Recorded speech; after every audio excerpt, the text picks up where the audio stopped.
بسم الله الرحمن الرحيم.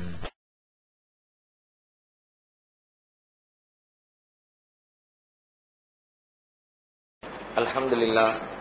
கண்ணியத்திற்குரிய எல்லாம் வல்ல அல்லாஹ்வின் நல்லடியார்களே, அல்லாஹ் ரப்புல் ஆலமீன் அவனது அடிமைகளாகிய நம்மிடத்தில் நாம் முழுமையாக அவனுக்கு கட்டுப்பட்டு வாழ வேண்டும் என்பதனை எதிர்பார்க்கிறான் என நாம் தெளிவாக புரிந்திருக்கிறோம். நம்மை படைத்ததற்கான நோக்கத்தை பற்றி இறைவன் தெளிவுபடுத்துகிற பொழுது கூட, ஒமா கலப்பத்துல் ஜின்ன வல் இன்ச இல்லா லியஅபுதூன், ஜின் இனத்தையும் மனித குலத்தையும் எனக்கு முழுமையாக அடிமைப்பட்டு இருப்பதற்காகவே தவிர நான் படைக்கவில்லை என்றும் இறைவன் திருமறையிலே சொல்லித் தருகிறான். நபிமார்களின் வரிசையிலே மிக உயர்ந்த ஓர் இடத்திலே வைத்து பார்க்கப்படுகிற நபி இப்ராஹிம் அலைஹிஸ்ஸலாம் பல்வேறு விதமான சோதனைகளுக்கு இடையிலே இறைவனுடைய சிறப்பான பாராட்டுதல்களை பெற்றிருக்கிற அவர்கள் அந்த உயர்வான இடத்திற்கு வந்ததற்கான காரணத்தை திருமறை குர்ஆன் விவரிக்கிற பொழுது, இது கால லஹு ரப்புஹு அஸ்லிம் கால அஸ்லம்து லிரப்பில் ஆலமீன், அவருக்கு அவருடைய இறைவன் சொன்னான் கட்டுப்படு என்று சொன்னான். சொன்ன மாத்திரத்திலே அகிலத்தின் ரப்புக்கு நான் முழுமையாக கட்டுப்பட்டேன் என்று இப்ராஹிம் பதிலளித்தார்கள் என திருமறை குர்ஆனில் சொல்லித் தருகிறார். அல்லாஹ் நம்மிடத்திலே எதிர்பார்க்கிற மிக முக்கியமான ஒரு பண்பு இந்த பண்புதான். நாம் அவனுக்கு முற்றிலும் அடிமைப்பட்டிருக்க வேண்டும், அவனது வார்த்தைகளுக்கு செவிசாய்க்க வேண்டும், அவன் சொல்லுகிற கட்டளைகளை நமது வாழ்க்கையிலே கடைபிடித்து ஒழுக வேண்டும் என்பதுதான் இறைவனுடைய மிக பிரதானமான எதிர்பார்ப்பு. பொதுவாகவே மனிதர்களுடைய இயல்பு என்னவென்று சொன்னால், ஒருவருடைய வார்த்தைகளை கட்டுப்பட்டு அதை செயல்படுத்த வேண்டும் என்று சொன்னால் அதற்கு பின்னணியிலே சில காரணங்கள் இருக்க வேண்டும். அந்த காரணங்கள் முறையாக இருக்கிற பொழுது அதை சொல்லக்கூடியவர்களின் வார்த்தைகளுக்கு மனிதன் கட்டுப்படுவது இயல்பு. கடந்த காலத்திலே ஒரு மனிதர் நமக்கு உபகாரம் செய்திருந்தால், நமக்கு கஷ்டமான சூழ்நிலைகளை உதவி செய்திருந்தால், நமக்கு பொருளாதார ரீதியாக ஏதேனும் ஒத்துழைப்புகளை வழங்கி இருந்தால், அவர் நமக்கு ஏதேனும் ஒரு காரியத்தை செய்து தாருங்கள் என்று கேட்கிற பொழுது உடனடியாக கட்டுப்பட்டு அதை செயல்படுத்துவோம். ஏனென்றால் கடந்த காலத்திலே நமக்கு உதவி செய்தவர் என்ற அந்த எண்ணம் நமக்கு கஷ்ட நேரத்தில் உதவி செய்தார், அவர் அன்றைக்கு நமக்கு உதவி செய்யலாட்டி நாம இன்றைக்கு இந்த நிலையில இருக்க முடியாது, அன்றைக்கு அவர் நமக்கு இந்த வேலையை வாங்கி தரவில்லை என்றால் இன்றைக்கு நாம் இந்த அளவிற்கு நல்ல ஒரு சம்பாத்தியத்தில் நல்ல ஒரு பொருளாதார தன்னிறைவோடு வாழ முடியாது, இந்த வாழ்க்கைக்கு அடிப்படையாக இறைவன் அவரைத்தான் காரணமாக அமைத்திருக்கிறார் என்ற எண்ணத்தில் அவர் சொல்லக்கூடிய வார்த்தைகளை செய்து முடிப்போம் நம்முடைய வாழ்க்கையில. இப்படி பல்வேறு காரணங்களுக்காக, அல்லது ஒருவர் கடந்த காலத்திலே நமக்கு உதவி செய்யவில்லை என்றாலும் வருங்காலத்திலே அவரால் நமக்கு நன்மைகள் கிடைக்கும் என்று நாம் எதிர்பார்த்தால், இவரோடு நாம் நட்பு பாராட்டினால், இவர் சொல்லுகிற வார்த்தைகளை நாம் செயல்படுத்தினால் வரக்கூடிய காலத்திலே நமக்கு இவர் உதவி செய்வார், இவர் பல நன்மைகளை நமக்கு பெற்றுத் தருவார், அரசாங்கத்திடமிருந்து பல்வேறு உதவிகளை இவர் மூலமாக பெற்றுக்கொள்ள முடியும், நம்முடைய மகனை கல்லூரிகளை சேர்ப்பதற்கு இவருடைய ஒத்துழைப்பு நமக்கு மிக அவசியம். இப்படி பல்வேறு வருங்காலத்திலே கிடைக்கிற உபகாரத்தை கணக்கில் கொண்டும் மனிதன் பிறருடைய வார்த்தைகளுக்கு கட்டுப்படுவது இயல்பு. அதே போன்று நட்புக்காக கட்டுப்படுவார்கள், உறவுக்காக கட்டுப்படுவார்கள், பணம் பொருளாதாரத்திற்காக கட்டுப்படுவார்கள், உலகத்தினுடைய இன்பத்திற்காக கட்டுப்படுவார்கள். இப்படி ஒருவரின் வார்த்தைகளுக்கு மனிதர்கள் பல்வேறு காரணங்களுக்காக கட்டுப்படுவது வழக்கமாக இருந்து கொண்டிருக்கிறது. இந்த எல்லா காரணத்தையும் விட அல்லாஹ் ரப்புல் ஆலமீனுக்கு நாம் கட்டுப்படுவதற்கு இந்த காரணத்தை எல்லாம் நாம் வரிசைப்படுத்தி பார்த்தால், மனிதன் என்ன காரணத்திற்காகவெல்லாம் பிறருக்கு கட்டுப்படுகிறானோ அந்த அத்தனை காரணங்களும் அல்லாஹ்விடத்திலே மிக முழுமையாக பொருந்தி போயிருப்பதை பார்க்க முடியும். கடந்த காலத்தில் இறைவன் நமக்கு செய்திருக்கிற உபகாரம் என்று எடுத்துக்கொண்டால், வார்த்தைகளில் சொல்லிவிட முடியாத அளவிற்கு, அதை ஏடுகளில் எழுதி முடித்துவிட முடியாத அளவிற்கு இறைவன் நமக்கு உபகாரம் செய்திருக்கிறான். திருமறை குர்ஆனில் அதை கூட இறைவன் சொல்லித் தருகிறான். அதை கணக்கிட்டு பார்த்திட முடியாது என்று அல்லாஹ் வர்ணிக்கிறான். அந்த அளவிற்கு இறைவன் நமக்கு கடந்த காலத்தில் உபகாரம் செய்திருக்கிறான். நம்மை அழகான முறையிலே படைத்திருக்கிறான். நம்முடைய பொருளாதார தேவையை நிறைவு செய்திருக்கிறான். நம்முடைய உணவு தேவையை அவன் தான் பார்த்துக் கொண்டிருக்கிறான். நம்முடைய வாழ்க்கையினுடைய எல்லா விதமான நன்மைகளிலும் இறைவன் தான் நமக்கு பங்களிப்பு செய்து கொண்டிருக்கிறான். அப்படிப்பட்ட இறைவனுக்கு கட்டுப்படுவதற்கு அதிகமான தகுதி நமக்கு இருக்கிறது.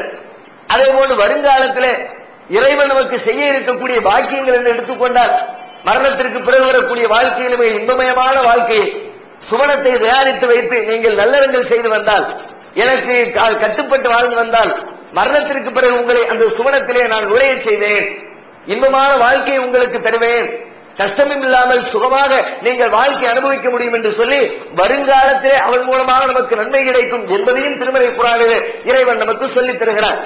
அதே போன்று இறைவனுடைய பண்புகள் என்று எடுத்துக்கொண்டால் இறைவன் நம் மீது கருணை காட்டுகிறான், நமக்கு இரக்கம் செலுத்துகிறான். நாம் எப்படியாவது சுவனம் சென்று விட வேண்டும் என்பதற்காக வேண்டி அற்பமான காரியத்திற்கெல்லாம் சர்வ சாதாரணமாக எல்லா மனிதர்களும் செய்து முடிக்கிற காரியத்திற்கு கூட அல்லாஹ் ரப்பல் ஆலமீன் நன்மைகளை பதிவு செய்து இவன் குடும்பத்தாரை பராமரித்தான், இவனது பிள்ளைகளுக்கு ஒழுக்கம் கற்றுக் கொடுத்தான், இவனது மனைவி மக்களுக்கும் பொருளாதாரத்தை செலவிட்டான் என்றெல்லாம் சாதாரணமாக எல்லா மனிதர்களும் செய்து முடிக்கக்கூடிய காரியங்களை எல்லாம் கணக்கில் எடுத்து அதற்கான நன்மைகளை எழுதி எழுதி எழுதி நாளை மறுமையிலே நாம் வெற்றி பெறுவதற்கான வாசலை இறைவன் திறந்து வைத்து கருணை பார்வையோடு நம்மை பார்த்துக் கொண்டிருக்கிறான்.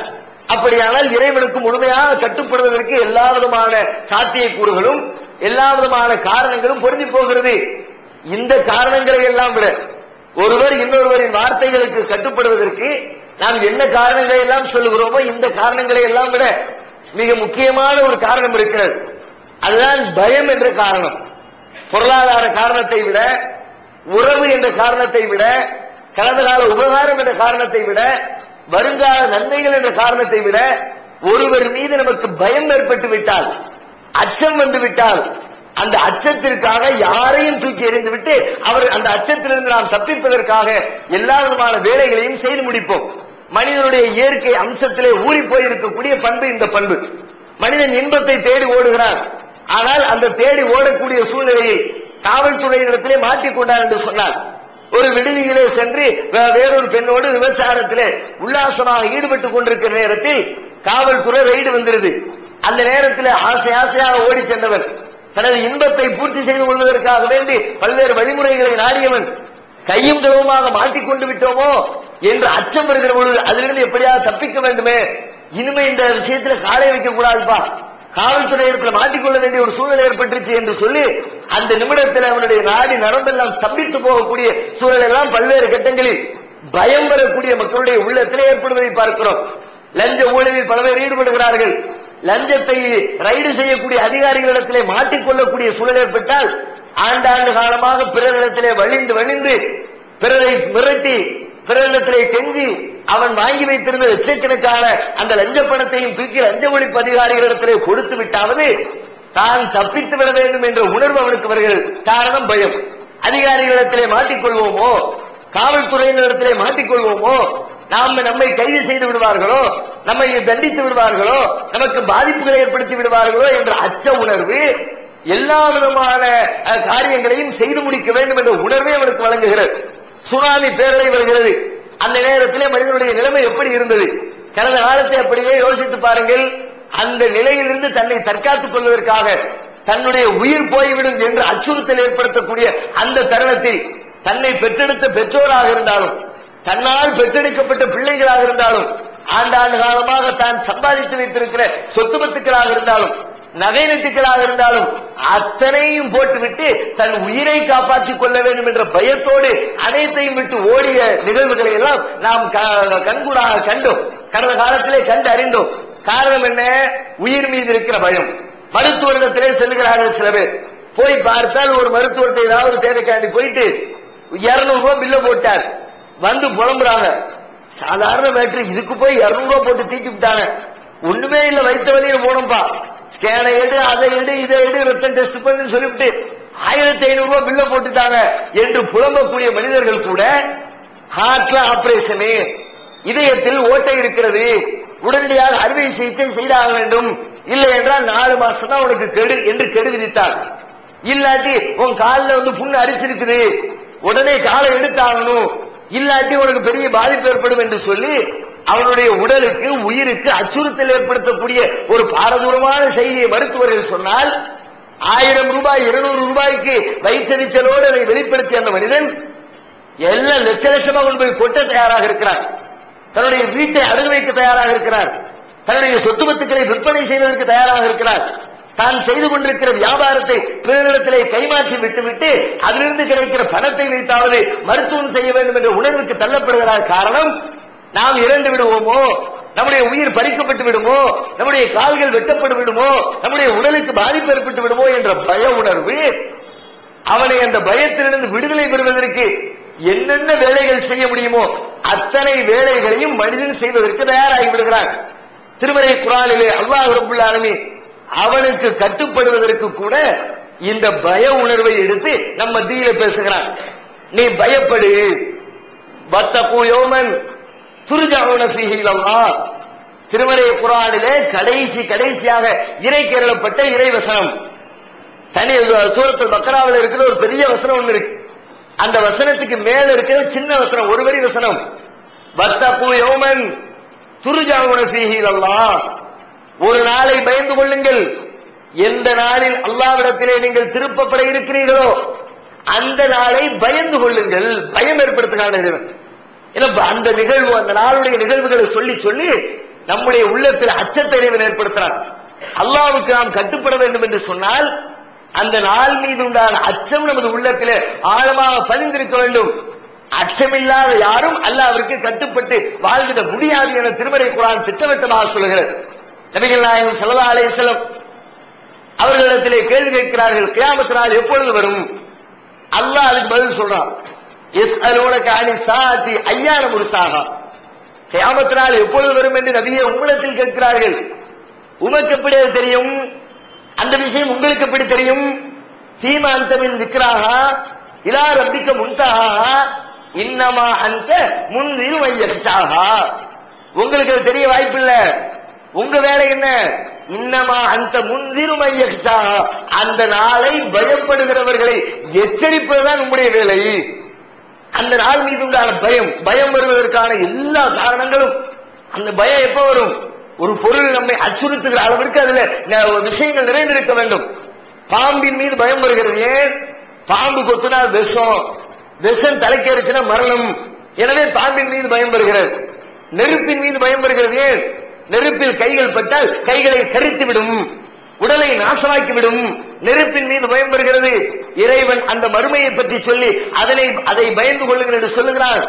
பயப்படுவதற்கு அத்தனை திகில் நிறைந்த நிகழ்வுகள் அந்த மறுமை நாளிலே, நியாய தீர்ப்பு நாளிலே இடம்பெற்றிருக்கும் என திருமறை குர்ஆன் சொல்லுகிறது.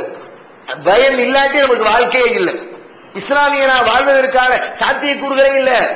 திருக்குர்ஆன்ல பல்வேறு இடத்துல அல்லாஹ் இதை வர்ணிக்கிறான். வஸ்தஈனு பிஸ்ஸப்ரி வஸ்ஸலாத், தொழுகையை கொண்டும் பொறுமையை கொண்டும் நீங்கள் இறைவனிடத்தில் உதவி தேடுங்கள். வஇன்னஹா லகபீரத்துன் இல்லா அலல் காஷிஈன், பயமுடையவர்களை தவிர மற்றவர்களுக்கு இது பாரதூரமான விஷயம்.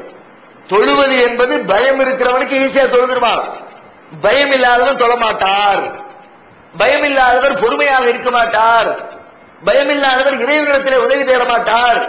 பயம் இருப்பவரே தொழ முடியும். பயம் இருப்பவரே பொறுமையோடு இருக்க முடியும். பயம் இருப்பவரே இறைவனிடத்திலே உதவி தேட முடியும். பயம் இல்லாதவர் இந்த காரியத்தை செய்ய மாட்டார். மூசா அலைஹிஸ்ஸலாம் அவர்களின் சகோதரர் ஹாரூன் அலைஹிஸ்ஸலாம் இந்த இரண்டு பேரையும் ஃபிரௌனிடத்திலே போய் அல்லாஹ்வுடைய அந்த சத்திய இஸ்லாத்தினை பிரச்சாரம் செய்ய வேண்டும் என்று சொன்ன இறைவன் அவங்களை அனுப்பும்போது சொல்றான், ஃபகூலா லஹு கௌலன் லய்யினா, நீங்கள் இருவரும் சென்று அவனிடத்திலே லேசாக மெலிதாக பேசுங்க, ரொம்ப கடுமையா பேசிடாதீங்க. ஏன் தெரியுமா? அல்லஹு யததக்கர அவ் யக்ஷா, அவன் படிப்பினை பெறக்கூடும் நீங்கள் செய்கிற உபதேசத்திலே, அல்லது அவனுக்கு பயம் வரக்கூடும். நீ செய்கிற உபதேசம் அவனுக்கு பயத்தை தரணும். பயம் தந்தால் நல்லவன் ஆயிடுவான். பயம் வந்தால் அல்லாஹ்வுக்கு கட்டுப்பட்டு விடுவான். எனவே நீங்கள் நல்ல முறையில் உபதேசம் செய்யுங்கள், அந்த உபதேசம் அவனுக்கு பயத்தை வரவழைக்கட்டும் என்று திருமறை குர்ஆனிலே மூசா நபிக்கும் ஹாரூன் நபிக்கும் சொன்ன அந்த செய்தியை இறைவன் சொல்லித் தருகிறான்.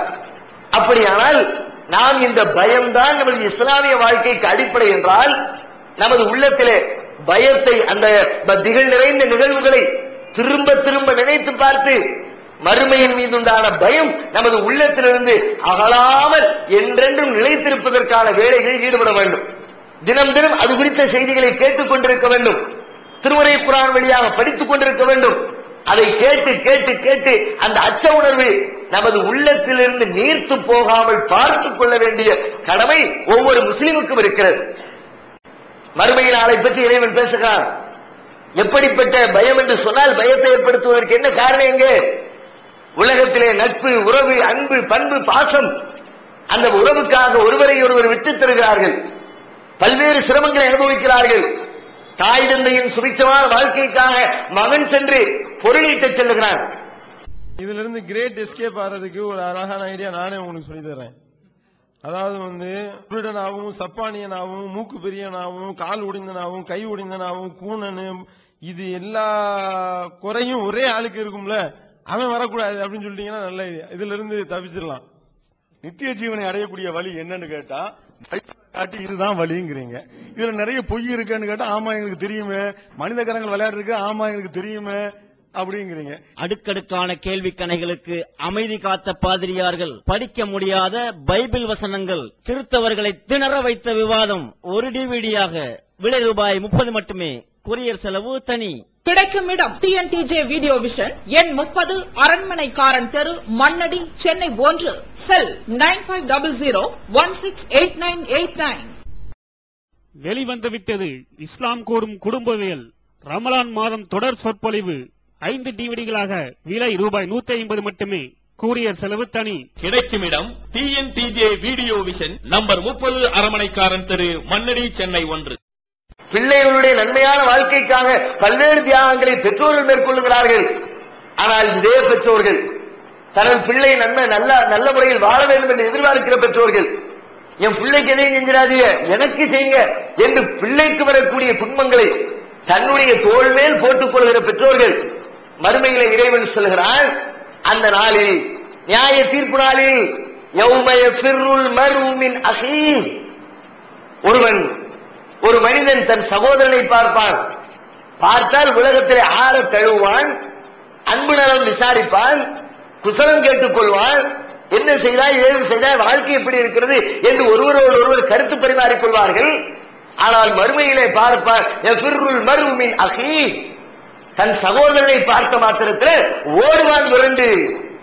ஓ உம்மிஹி, தன் தாயை பார்த்து, ஓ அபீஹி, தன் தந்தையை விட்டு, சாஹிபத்திஹி வ பனீஹி, தன் துணைவியை விட்டு, தன் பிள்ளைகளை விட்டு மனிதன் ஓட துவங்குவான். ஏன்? லிகுல்லி இம்ரிஇம் மின்ஹும் யௌமைதின் ஷஅனுன் யுக்னி, அந்த நாளில் அவனுடைய விஷயமே அவனுக்கு பெரிதாக இருக்கும். பிள்ளையை பத்தி கவனிக்க நேரம் இல்ல, சகோதரனை பத்தி யோசிக்க நேரம் இல்ல, பெற்றவங்க எப்படி, தாய் எப்படி, மனைவி எப்படி, கணவன் எப்படி, புருஷன் எப்படி, அந்த பேச்ச நான் எப்படி, அதான் மேற்று. உலகத்தில் இன்றைக்காக எப்படி இருந்திருக்கிறோமா, நான் நல்லா இருக்குன்னு யோசிப்போம். அதற்காக நமது குடும்பத்தை நரகத்தின் நெருப்பில் தள்ளிவிட்டு நான் நன்றாக வாழ வேண்டும் என்று எவனும் விரும்ப மாட்டான். எந்த மனிதாபிமானம் உள்ள மனிதனும் யோசிக்க மாட்டான். ஆனால் மறுமையில் ஒருவனை அப்படி யோசிக்க வைக்கிறது என்று சொன்னால், மறுமை நாளில் நாம் எப்படிப்பட்ட பீதி வயப்பட்டிருப்போம் என்பதை அந்த வசனம் நமக்கு சொல்லித் தருகிறது. அதுவாவது பரவாயில்லை, ஒருத்தரை பார்த்து இன்னொருத்தன் ஓடித்தான், அடுத்த எல்லாம் சொல்றான், அடுத்தவனை கண்டால் காணும் போது இவன் நினைப்பானா, என்ன நினைப்பான், அவனுக்கு நமக்கு சம்பந்தம் இல்லை அப்படி நினைக்க மாட்டான். யௌம யவத்துல் முஜ்ரிமு லவ் யஃப்ததி மின் அஸாபி யௌமிஇதின் பிபனீஹ், பாவம் செய்து விட்டவன் ஒருவன் எண்ணுவான், நம்ம அல்லாஹ் தண்டித்து விடக்கூடாது, அதற்கு என்ன செய்யலாம், நாம் பெற்றெடுத்த பிள்ளை இருக்கிறானே அவனை பணயமாக கொடுத்து விட்டு, யா அல்லாஹ் இவனை வச்சுக்க, இவனை வச்சுக்க நரகத்துல போடு, என்ன வேணாலும் பண்ணிக்க, ஆனா என்ன விட்டுறான் ரப்பேன்னு அல்லாஹ்விடத்துல சொல்லுவோமா? லவ் யஃப்ததி மின் அஸாபி யௌமிஇதின் பிபனீஹ் வ சாஹிபத்திஹி வ அஹீஹி வ ஃபஸீலத்திஹி அல்லதி துவீஹி வ மன் ஃபில் அர்தி ஜமீஅன் சும்ம யுன்ஜி, கணவனை, மனைவியை, தாயை, தந்தையை, உற்றார் உறவினரை, ஏன் ஒட்டுமொத்த உலகத்தையும் பணயம் வச்சால், எல்லாத்தையும் வச்சுக்க, எல்லாத்தையும் ரசீடா எடுத்துக்க, எல்லாத்தையும் நரகத்துக்கு போட்டு என்ன மட்டும் காப்பாத்திடுறார் ரப்பே என்று அந்த ரப்பிடத்திலே கேட்குவதற்கு பாவம் செய்து விட்டவங்களுடைய உள்ளம் ஆசைப்படுமா? உலகத்தை அழிச்சாலும் தான் வாழணும் ஒருத்தர் நினைச்சா, உலகத்தில் வாழ்ந்த ஒட்டுமொத்த மனித சமுதாயத்தையும் பலி கொடுத்தாவது தன் வாழ்க்கை நன்மையாக அமைய வேண்டும் என்று ஒருவன் விரும்புகிறான் என்று சொன்னால், எப்படிப்பட்ட கஷ்டத்தை அவன் அனுபவித்துக் கொண்டிருந்தான். இந்த அளவிற்கு பயங்கரமான சிந்தனைகள் அவனது உள்ளத்திலே நிழலாடும் என்பதனை நாம் யோசித்து பார்க்க வேண்டும். மறுமையிலே இறைவன் விசாரணையை துவக்குவான். ஒவ்வொரு மனிதனுடைய உள்ளத்திலும் அது புலியை கரைக்கும், தூக்கி போடுவான். அல்லாஹ் புத்தகத்தை உலகத்தில் எப்படி வாழ்ந்த மறுமையினுடைய பயம் இல்லாதவருடைய விளைவாக உலகத்தில் நாம் நம்முடைய இஷ்டப்படி வாழுகிறோம். பொருளாதாரத்திலே மோசடி என்றால் நம்மை உதாரணம் காட்டலாம் போல இருக்கிறது. கடன் வாங்கிவிட்டு உன்னை யார் என்று தெரியாதவர்களுடைய பட்டியலை தேடி பார்த்தால் அதிலே நம் மக்களுக்கு ஒரு கணிசமான பங்கிருப்பதை பார்க்க முடிகிறது. பிறருக்கு ஆசை மோசடி செய்வது, பிறருடைய மரியாதையை குலைப்பது, பிறருக்கு பங்கம் விளைவிப்பது, பொருளாதாரத்தை சுரண்டுவது, பிற பெண்கள் மீது மோகம் கொள்வது, இப்படி உலகத்திலே இறைவன் எதையெல்லாம் தடை செய்திருக்கானோ அந்த தடை செய்த காரியங்களை எல்லாம் நாம் எடுத்து பார்த்தால் அதிலே நம்மவர்களுக்கும் இஸ்லாமியர்களுக்கும் மறுமையை நம்புகிறவர்களுக்கும் மறுமையின் மீது பயம் இருக்க வேண்டிய முஸ்லிம்களுக்கும் ஒரு கணிசமான பங்கு இருப்பதை பார்க்க முடிகிறது. இறைவன் தூக்கி போடுவானாம். கிதாப், அந்த செயலேடு தூக்கி வைக்கப்படும், கையில கொடுக்கப்படும். புடுறா, படிச்சு பாருடா உன் புத்தகத்தை, உலகத்தில் எப்படி வாழ்ந்த எல்லா லிஸ்டையும் தூக்கி போடுவான். வாங்கின இந்த மனுஷன் பாப்பானா, யா வைலத்தனா மாலிஹாதல் கிதாப், எனக்கு ஏற்பட்ட கை செய்தமே என்ன புக்கு இது? லா யுகாதிரு சகீரத்தன் வலா கபீரத்தன் இல்லா அஹ்சாஹா. நான் என் வாழ்க்கையில் செய்த பெரிய காரியங்கள், கொலை செஞ்ச இருக்குது, ஓகே, வட்டி வாங்கினது வந்திருக்குது, சரி, பெரிய பாவம், புறம் பேசுறது வந்திருக்குது, இருக்குது லிஸ்ட், ஓகே. லா யுகாதிரு சகீரத்தன், ஆனா ஒரு சின்னஞ்சிறியதை கூட இது விட்டு வைக்கிறப்பா. ஒரு பெரியவர் உபதேசம் பண்ணிட்டு திரும்பினவன லேசா சைகை பண்ணன, அது கூட இந்த புக்குல இருக்குது. மக்களங்களிச்சன, அது கூட இருக்குது. ஒருத்த மேல உள்ள கோபத்தில் அவனை அடிக்கல, அவன் செருப்பு கிடந்துச்சு, போகும்போது ஒரு எத்தி பக்கத்தில் இருக்க சாக்கடையில தள்ளி விட்டன, அது கூட இருக்குது. செய்யறமா இல்லையா? எத்தனை வேலைகள் செய்கிறோம். ஒருவர் மீது வந்த கோபம் நேரடியாக வெளிப்படுத்த தயங்கிக் கொண்டு அவன் அவனுடைய பைக் இருக்குதா, போடு ஒரு பிளேட, செய்கிறார்களா இல்லையா? இது கூட இருக்கு. பிளேடத்தான போட்ட இது இருக்கு, பக்கடங்களுக்கு இது இருக்குது, இது என்ன பெரிய ஆளான சொல்ல, அது இருக்குது. அற்பமான காரியங்கள் வரை பெரிய காரியங்கள் அத்தனையும் இந்த புத்தகத்திலே இருக்கிறது என்று புத்தகத்தை கையில் வாங்கியவன் புலம்புவான். மறுமையிலே நாம் புலம்ப கூடாது என்று நினைத்தால், அந்த மறுமை வாழ்விலே நிம்மதி பெற வேண்டும் என்று நினைத்தால், அன்னைக்கு போய் அவ்வளவு கஷ்டப்பட வேண்டியது இருக்கும். இங்கே சேஃப்டி ஆயிருவோம், இங்கே அல்லாஹ்வுடைய வார்த்தைக்கு கட்டுப்பட்டு விடுவோம், இங்கேயே அல்லாஹ் நம்மிடத்தில் என்ன எதிர்பார்க்கிறானோ அப்படிப்பட்ட முஸ்லிமாக நமது வாழ்க்கை அமைத்துக் கொள்வதற்கு முயற்சித்திட வேண்டும். அல்லாஹ் மறுமையில நாம் செய்த அந்த செயலேடுகளை ஒவ்வொரு விதத்திலே ஒவ்வொரு மனிதனுக்கு வழங்குவானோ. வழங்குகிற அந்த முறையை பார்த்தாலே இந்த மனிதர் அல்லாஹ்வுடைய இந்த பரீட்சையிலே உலக வாழ்க்கையிலே ஜெயித்தாரா அல்லது தோற்றாரா என்பதை பிற மனிதர்கள் புரிந்து கொள்ள முடியும். அப்படி அல்லாஹ் ஒரு செட்டப்புகளை ஏற்படுத்தி வைத்திருப்பான். சில பேரை அழைப்பான், அழைத்து உனது இடது கையை நீட்டுமா, அல்லாஹ் உன் லெப்ட் ஹேண்ட நீட்டா புலி புக்கம்மா. இடது கையை நீட்டி ஒருத்தன் வாங்கிட்டானாலே பக்கத்துல தெரிஞ்சு பார்ட்டி ஃபெயிலு. உலகத்துலதான் பெருசா சீரை கொடுத்துட்டு இருந்தான், ஆளை பார்த்தா நல்ல மாதிரி நினைச்சோங்கப்பா.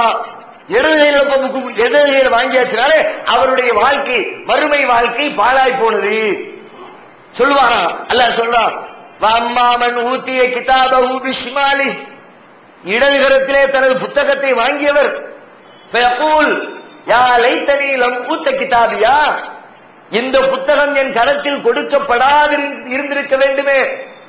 பலம் அதிரிமா ஹிசாபியா, இந்த கணக்கை நான் சந்திக்காமல் இருந்திருக்க வேண்டுமே. யா லைத்தஹா காலத்தில் காலியா, இதற்கு முன்பே நான் அழிந்திருக்க வேண்டுமே. மா அகனா அன்னி மாலியா, என்னுடைய செல்வங்கள் எனக்கு எந்த உதவியும் செய்யவில்லை. ஹலக அன்னி சுல்தானியா, என்னுடைய அதிகாரம் எல்லாம் அழிந்து விட்டது என்று அவன் புலம்புவான். புலம்பிக் கொண்டிருக்கிற பொழுது இறைவனின் புறத்திலிருந்து சொல்லப்படும், ஹுது ஃபகுல்லு சும்மல் ஜஹீம சல்லு, பிடியுங்களவனை, 70 முள்ள சங்கிலியால் பிணைத்து நரகத்திலே தள்ளுகிறவனை. ஏன்? இன்னஹு கான லா யூமினு பில்லாஹில் அஸீம், உலகத்திலே வாழுகிற பொழுது மகத்தான இறைவனை இவன் நம்பாதிருந்தான். வலா யஹுது அலா தஆமில் மிஸ்கீன், ஏழை எளிய மக்களுக்கு உணவளிக்க துண்டாக இருந்தான். உணவு கொடுக்காம இருந்தான்னு சொல்லல, அதை விட மேல போய் அல்லாஹ் பேசுற. எப்படி? என்கிட்ட ஏழைக்கு சோறு கொடுக்க காசு இல்ல, வசதி இல்ல, ஆனா ஒருத்தர் வந்து கேட்கிறாரு, பசியா இருக்குதுங்க, சாப்பாட்டுக்கு வழி இல்ல, கொஞ்சம் சாப்பாடு வாங்கிட்டாங்க. நான் என்ன செய்யணுமா, யார் இடத்துல வசதி இருக்குதோ அவர்கிட்ட சொல்லி, அவர் பசியில் இருக்கிறாருங்க, அவருக்கு கொஞ்சம் சாப்பாடு கொடுங்க. அதான் அல்லாஹ் அதை குறை சொல்றான். அதை கூட இவன் செய்யல. இவன்ட காசு இருந்து அப்போ இன்னொருத்தன் போய் சொல்லாம இருந்ததே குற்றம் என்றால், இன்னொருத்தரை பற்றி உணவு கொடுங்கள் என்று தூண்டாமல் இருந்ததை குற்றம் குறை என்றால், என் கையில காசு பணத்தை வச்சு நான் பிறருக்கு உதவி செய்யாமல் இறைவன் கொடுத்த செல்வம் நானே ஆண்டு அனுபவிப்பதற்கு என்று என் வாழ்க்கையை நான் அமைத்துக் கொண்டிருந்தால், மறுமையில் ரிசல்ட் என்ன? இடது கையில் எனது புத்தகம் வழங்கப்படும். அந்த நிலை ஏற்படக்கூடாது என்று பயந்தால் இந்த நிமிடத்திலேயே ஏழை எளிய மக்கள், பசியோடு இருக்கிற மக்கள் நம்மிடத்தில் வந்தா சாப்பாடு கொடுக்க கத்துக்கணும். நம்மிடத்துல பல பேர் கேட்கிறாங்க, நாம என்ன செய்யணும்? பெரும்பாலும் தர்மம் செய்கிறவர்கள் கூட 50 பைசா 1 ரூபாயை கொடுத்து அந்த நேரத்தை முடிச்சிருவோம். கேட்டவருக்கு எதையோ கொடுத்துட்டோங்கிறோம். ஆனா பசியோடு இருக்கிறேன்னு சொல்றானே, கூட்டிட்டு போய் அவனை சாப்பாடு வாங்கி கொடுப்போமே, அல்லது நம்ம வீட்டுல ஒரு நாள் கூட்டு போய் சாப்பாடு கொடுப்போமே, ஹோட்டல்ல ஒரு 20 ரூபாய் கையில காசை கொடுத்து அவருக்கு வயிறான சாப்பாடு கொடுக்கணும் எத்தனை பேர் செய்திருக்கிறோம்? செய்து முடித்திட வேண்டும். அல்லாஹ் சொல்றான், அராயித்தல்லதி யுகதிபு பித்தீன், மார்க்கத்தை பொய்ப்படுத்தியவர் யார் என்று தெரியுமா? ஃபலாலிக்கல்லதி யதுல் யதீம் வலா யஹுல்லு அலா தஆமில் மிஸ்கீன், அனாதைகளை விரட்டுகிறவரும் ஏழை எளியவருக்கு உணவளிக்க தூண்டாதவரும் இந்த மார்க்கத்தையே பொய்ப்படுத்தியவர் என்று திருக்குர்ஆன் சொல்கிறது. அப்படியானால் நாம மார்க்கத்தில் இருக்கிறது உண்மை என்றால், மார்க்கம் உண்மை என்று நம்புவது சத்தியம் என்றால், இது மாதிரியான நல்ல காரியங்களை இறைவன் எதையெல்லாம் போதனை செய்கிறானோ அத்தனை காரியங்களையும் நமது வாழ்க்கையிலே ஏற்று இறைவனுக்கு முற்றிலும் முழுக்க கட்டுப்பட்ட நல்லடியாராக மாறினாலே ஒழிய மறுமையில் தப்பிக்க முடியாது. திகிலூட்டும் நிகழ்வு, ஒருவரை விட்டு ஒருவரை ஓட செய்யும் நிகழ்வு, குழந்தைகளை எல்லாம் கூட நரைக்க செய்திடும் நிகழ்வு, கருவுற்றிருக்கிற பெண்களை எல்லாம் கருவை கலைக்க வைக்கிற நிகழ்வு, பாலூட்டுகிற பெண்களை எல்லாம் தனது குழந்தையை மறக்க செய்கிற நிகழ்வு, நாம் இன்றைக்கு வெற்றியா தோல்வியா என்ற ஒரே சிந்தனை மாத்திரம் நிறைந்து மனிதனுக்கு அச்சத்தையும் பயத்தையும் ஏற்படுத்தக்கூடிய அந்த பயங்கரமான மறுமை நாளில் வெற்றி அடைவதற்காக அந்த நாளை இன்றைக்கே பயந்து மறுமையில் வெற்றி பெறுகிற நன்மக்களாக மாறுவோமாக. அல்லாஹ் ரப்பல் ஆலமீன் நம் தமிழ்நாடு தௌஹீத் ஜமாஅத்தின் ஆதரவற்றோர் இல்லம் இறைவனுக்கு செய்ய வேண்டிய கடமைகளுக்கு அடுத்தபடியாக பெற்றோரை பேணுவது பற்றி இஸ்லாம் அதிகமாக வலியுறுத்துகிறது. பெற்றோரை பேணாதவர்கள் மறுமையில் வெற்றி பெற முடியாது என்று இஸ்லாம் அறிவுறுத்துகிறது. ஆயினும் இஸ்லாத்தின் இந்த கட்டளையை சில முஸ்லிம்கள் அலட்சியம் செய்து பெற்றோரை வீட்டை விட்டு விரட்டுகின்றனர், பெற்றோரை பிச்சைக்காரர்களாக மாற்றுகின்றனர். இந்த அவல நிலைக்கு பரிகாரம் காணும் வகையில் முதியோர் ஆதரவு இல்லத்தை தமிழ்நாடு தௌஹீத் ஜமாஅத் நடத்துகிறது. தாயன்புடன் உணவு, உடை, மருத்துவம் உள்ளிட்ட 24 மணி நேரமும் செவிலியருடன் கூடிய பராமரிப்பு மற்றும் தனி ஆம்புலன்ஸ் வசதி இவை அனைத்தும் முற்றிலும் இலவசமாக செய்து தரப்படுகிறது. அனாதைகளை அரவணைப்பவரும் நானும் சொர்க்கத்தில் இணைந்திருப்போம் என்ற நபிகள் நாயகம் ஸல்லல்லாஹு அலைஹி வஸல்லம் அவர்களின் அமுத மொழியை ஏற்று அனாதைகளை அரவணைக்கும் இல்லமும் தமிழ்நாடு தௌஹீத் ஜமாஅத் நடத்தி வருகிறது. இப்பணியை தொடர்ந்து செய்திட உங்கள் நன்கொடைகளையும் ஜகாத்தையும் தாராளமாக வாரி வழங்குமாறு கேட்டுக்கொள்கிறோம். உங்களது நன்கொடைகளை டிடியாகவோ செக்காகவோ மணி ஆர்டராகவோ அனுப்பலாம். டிடி அனுப்புபவர்கள் தமிழ்நாடு தௌஹீத் ஜமாஅத் வங்கி கணக்கு எண் 7882748227 இந்தியன் வங்கி மண்ணடி கிளை என்ற பெயரில் எடுத்து அனுப்ப வேண்டிய முகவரி தமிழ்நாடு தௌஹீத் ஜமாஅத் மாநில தலைமையகம் 30 அரண்மனைக்காரன் தெரு, மண்ணடி, சென்னை 1. போன் 044215215226. الله أكبر.